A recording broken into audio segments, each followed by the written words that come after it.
रोहित को कैप्टन बनाते तो आराम से जीत जाते। हार्दिक की वजह से गया पूरा मैच। एक्सपीरियंस होता है ना, रोहित शर्मा को एक्सपीरियंस है।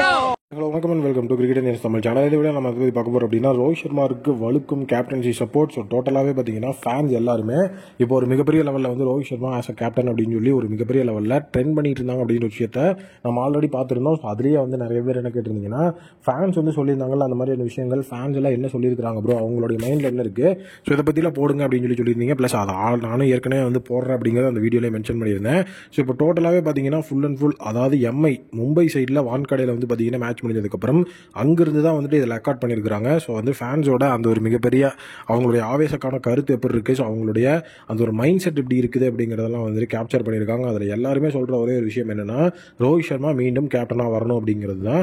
என்னென்ன ரீசன்ஸாக வந்து அவங்க சொன்னாங்க அப்படிங்கிறத இந்த இடத்துல நான் சொல்கிறேன். இது ஸ்பாயிலர்லாம் கிடையாது, ஜஸ்ட் வந்து ஃபேன்ஸ் சொன்னதை அப்படியே வந்து இங்கே நம்ம டிரான்ஸ்லேட் பண்ணுறோம், அவ்வளோதான். அவங்க ஹிந்தியில் பேசியிருந்தாங்க. ஸோ மொத்தமாக வந்துட்டு 4 பேர் இந்த இடத்துல வந்து பேசியிருந்தாங்க. ஸோ அது வந்து வெளியே வந்திருந்தது. ஸோ அதே நேரம் ஹர்திக் பாண்டியாவுக்கு சப்போர்ட்டாகவும் ஒரு சில கருத்துக்கள் இருக்குது. ஸோ அதை வந்து தனி வீடியோ நான் உங்களுக்கு மென்ஷன் பண்ணுறேன் இந்த இடத்துல. ஸோ ரோஹித்துக்கு வந்துட்டு எதனால வந்து கேப்டன்சி கொடுக்கணும் திருப்பியும் அப்படின்னு சொல்லி அவங்க சொல்கிறாங்க அப்படிங்கிறத சொல்கிறேன். ஸோ ஃபஸ்ட்டு வந்துட்டு அவங்க சொல்கிற கருத்து என்ன அப்படின்னா எக்ஸ்பீரியன்ஸ். கேப்டன் அப்படிங்கிறப்போ ஒரு ஐபிஎலுக்கு கண்டிப்பாக வந்து எக்ஸ்பீரியன்ஸ் அப்படிங்கிறது ரொம்ப முக்கியம். அதுவும் மும்பை இந்தியன்ஸ் மாதிரியான ஒரு டீம், ஒரு சாம்பியன் டீம் வழி நடத்தணும்னா கண்டிப்பாக கேப்டன்சி எக்ஸ்பீரியன்ஸ் ரொம்ப முக்கியம். ஹர்திக் பாண்டியாவை பொறுத்த வரைக்கும் 2013 ஸோ டோட்டலாக வந்துட்டு அந்த இடத்துல அவர் வந்து கேப்டன்சி எடுக்கும்போது அவருக்கு எக்ஸ்பீரியன்ஸ் அப்படிங்கிறது இருந்ததுன்னா கண்டிப்பாக கிடையாது. பட் ஆனால் வந்துட்டு அவரோட கேப்டன்சி எக்ஸ்பீரியன்ஸ் இப்போ இருக்கிற டைமுக்கு 10-15 வருஷம் அப்படின்னு சொல்லி 10 வருஷம் அவர் வந்து ஐபிஎல்ல கேப்டன்சி எக்ஸ்பீரியன்ஸ் ப்ளஸ் அதோட இந்தியன் சைட்லையும் ஒரு கேப்டனாக இருந்து நல்ல ஒரு எக்ஸ்பீரியன்ஸோட அவர் இருக்கிறாரு.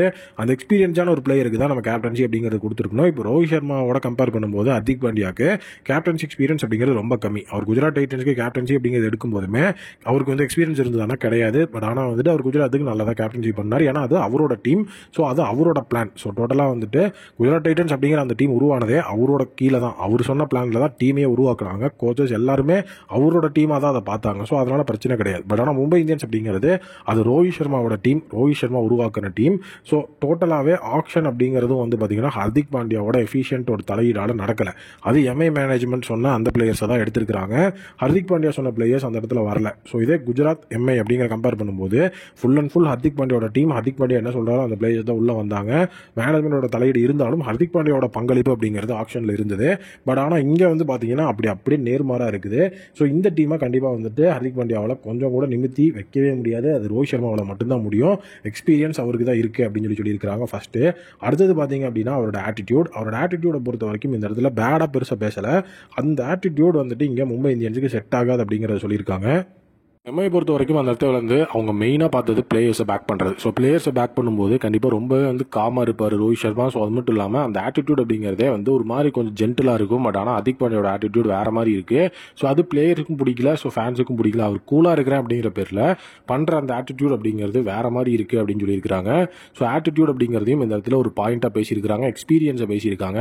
அடுத்ததாக பார்த்தீங்க அப்படின்னா உள்ளே இருக்கிற பிளேயர்ஸுக்கும் அந்த இடத்துல வந்து ஹர்திக் பாண்டியாவோட அரைவல் டு எம்ஐ பிடிக்கல.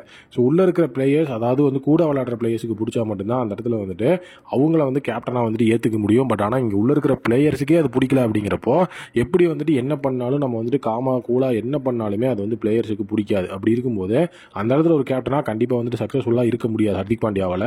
ஸோ அதை கண்டிப்பாக அவர் வந்து புரிஞ்சுக்கணும். ஸோ இதுக்கப்புறம் கண்டிப்பாக அவர் மறுபடியும் வந்து நான் கேப்டனாக தான் ஆவேன் அப்படின்னு அடம் முடிச்சா ஸோ அதுக்கு நம்ம எதுவுமே பண்ண முடியாது. அவராக வந்து விலகிறது நல்லது. நெக்ஸ்ட் இயர் அப்படிங்கிறது அவரோட கேப்டன்சி பீரியடை வந்துட்டு அவர் எடுத்துக்கலாம். ஸோ அப்படியும் இல்லைனா ரோஹித் சர்மா போனதுக்கப்புறம் அவர் எடுத்துட்டாருன்னா இனிமேல் எஃபிஷியண்டாக இருக்கும். இந்தியாவுக்கு T20 சைடில் அவர் கேப்டன் ஆகுறாருன்னு ஆயிக்கலாம். அங்கே ஆனதுக்கப்புறம் இங்கே ஐபிஎல்ல கேப்டன்சி எடுத்தால் கூட பெட்டராக தான் இருக்கும்னு நிறைய பேர் சொல்கிறாங்க. ஸோ இதை பற்றி நீங்கள் நினைக்கிறீங்க அப்படிங்கிறத கமெண்ட்டில் சொல்லுங்கள்.